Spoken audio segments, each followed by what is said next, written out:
Hello guys, welcome to another video of stock market friends. Sridhar spinners limited का जिस IPO का आज day 2 का सब्सक्रिप्शन ऑफ इंडिया जानेंगे। लाइव सब्सक्रिप्शन जीएमपी में चल रहा है, लिस्टिंग कितना मिलेगा, परफॉर्मेंस का सारा अप्लाई करे या फिर नहीं, फाइनल डिसीजन क्या लें, सभी पॉइंट्स को डिस्कस करेंगे। और ये कोई रिकमेंडेशन वीडियो नहीं है, इसलिए जो भी फाइनल डिसीजन होगा अपने रिस्क पर लीजिएगा। चलिए फ्रेंड्स, वीडियो स्टार्ट करते हैं।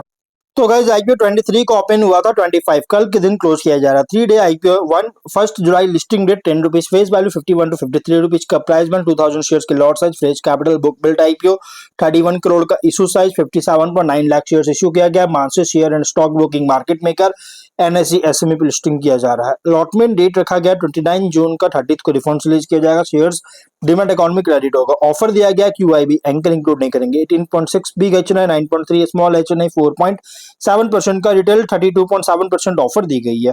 और रिटेल ओनली 2 लॉट अप्लाई कर सकते हैं। 4000 शेयर्स मिलेंगे, 2.1 लाख रुपीज पे करना पड़ेगा। Small HNI minimum 3 lot apply कर सकते हैं, 3.2 लाख पे करना पड़ेगा। मैक्सिमम 9 लॉट अप्लाई कर सकते हैं, 9.5 लाख पे करना पड़ेगा। Big HNI minimum 10 lot apply कर सकते हैं, 10.6 लाख पे करना पड़ेगा। मैक्सिमम कोई लिमिट नहीं है। लेकिन अगर 5 टाइम सब्सक्राइब होता है स्मॉल एचएनआई, बिग एचएनआई, जिस भी कैटेगरी में, उस कैटेगरी में आपको मिनिमम लॉट होगा। Small HNI only 3 lot, big HNI only 10 lot allotment किया जाएगा। अगर हम इसके एंकर से देखा जाए तो 8.6 करोड़ का फंड रेज कर चुकी है। लेकिन सब्सक्रिप्शन की बात करेंगे तो डे 1 सब्सक्रिप्शन जो कि क्यूआईबी में और देखिए सिर्फ बिग एचएनआई में ओवर सब्सक्राइब, बाकी कैटेगरीज में अंडर सब्सक्राइब है, जो कि क्यूआईबी ओनली 2% शेयर्स का ऑफ 2% सब्सक्राइब किया गया, जो कि 20,000 शेयर्स बीट किया 10 लाख का, 1 एप्लीकेशन सबमिट हुआ। लेकिन बिग एचएनआई 2 टाइम सब्सक्राइब है, जो कि ओवर सब्सक्राइब है। 5.4 लाख शेयर्स का ऑफर था, 10.7 लाख शेयर्स का बीट किया, 5.7 करोड़ का। बाकी कैटेगरीज में अंडर सब्सक्राइब है। Small HNI 63% subscription, 1.7 lakh shares bid किया, 90 लाख का। रिटेल में 41% सब्सक्राइब है, 7.7 लाख शेयर्स बीट किया, 4 करोड़ का, 192 एप्लीकेशन सबमिट हुआ। सिर्फ बिग एचएनआई में ओवर सब्सक्राइब, बाकी स्मॉल एचएनआई रिटेल में अंडर सब्सक्राइब, और क्यूआईबी में तो बिल्कुल सब्सक्राइब नहीं किया, बहुत ही रेयर सब्सक्राइब है, ओनली 2% का। 54% सब्सक्रिप्शन देखने को मिल रहा है, 20.3 लाख शेयर्स बीट किया, 10.7 करोड़ का, 255 एप्लीकेशन सबमिट हुआ। ओवरऑल अंडर सब्सक्राइब देखने को मिला है। जीएमपी 0 रुपीज का, विच मीन्स कंपनी फ्लैट या तो डिस्काउंट लिस्टिंग करेगा। बिजनेस की बात करें तो कंपनी जो है कॉम्पैक्ट स्पन कॉटन यॉन का अलग अलग काउंट्स का, जो कि मैन्युफैक्चरिंग में प्राइमरली कंपनी इंगेज है, और मेजर फोकस है B2B सेगमेंट पर मार्केटिंग के लिए। लेकिन फाइनेंशियल अगर देखा जाए तो ग्रोथ, मार्जिनल ग्रोथ देखने को मिल रहा है कंपनी का। यहाँ पे अगर दिखेगा तो टॉप लाइन में मार्जिनल ग्रोथ है, कोई बहुत स्ट्रॉन्ग ग्रोथ नहीं किया, बल्कि मार्जिनल ग्रोथ है। बट बॉटम लाइन 24 25 में स्टैटिक था प्रॉफिट, लेकिन 26 में सरप्राइजिंग बूस्ट हुआ। और सडन बूस्ट जो है ना, ये डाउटी क्रिएट करा, प्लस सस्टेनेबिलिटी को लेकर कंसर्न रेज करा कि आगे सस्टेन कर पाएगा या फिर इसको भी लेकर एक कंसर्न रेज कर रही है। कंपनी के पीयर्स की बात करेंगे तो एबी कॉर्डस्पिन, सिद्धि कॉर्डस्पिन, या फिर हरिकांता ओवरसीज, यजुर फाइबर्स, के सिल्क मिल्स, ये सभी इसके कॉम्पिटिटर है, जो कि सेम बिजनेस प्रोवाइड करता है। लेकिन अगर हम यहाँ पे कंपनी का ऑब्जेक्टिव देखा जाए तो incremental working capital requirement, machineries का परचेज करना चाहता है, एग्जिस्टिंग मैन्युफैक्चरिंग फैसिलिटी में सेटअप करने के लिए, जनरल कॉर्पोरेट पर्पज के लिए फंडिंग चाहता है, इसके लिए आईपीओ लेकर आया है।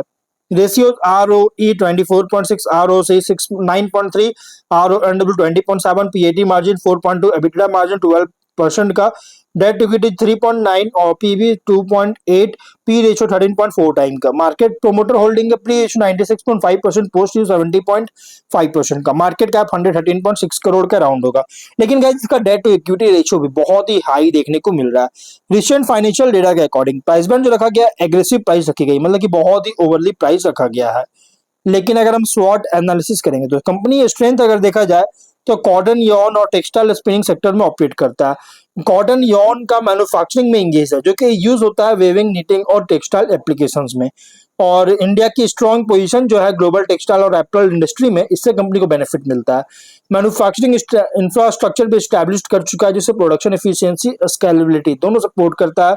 लॉन्ग स्टैंडिंग रिलेशनशिप है टेक्सटाइल मैन्युफैक्चरर के साथ, जिससे फैब्रिक प्रोड्यूसर्स को के साथ, जो कि इसका लॉन्ग स्टैंडिंग रिलेशनशिप, जिससे भी एडवांटेज मिल रहा है।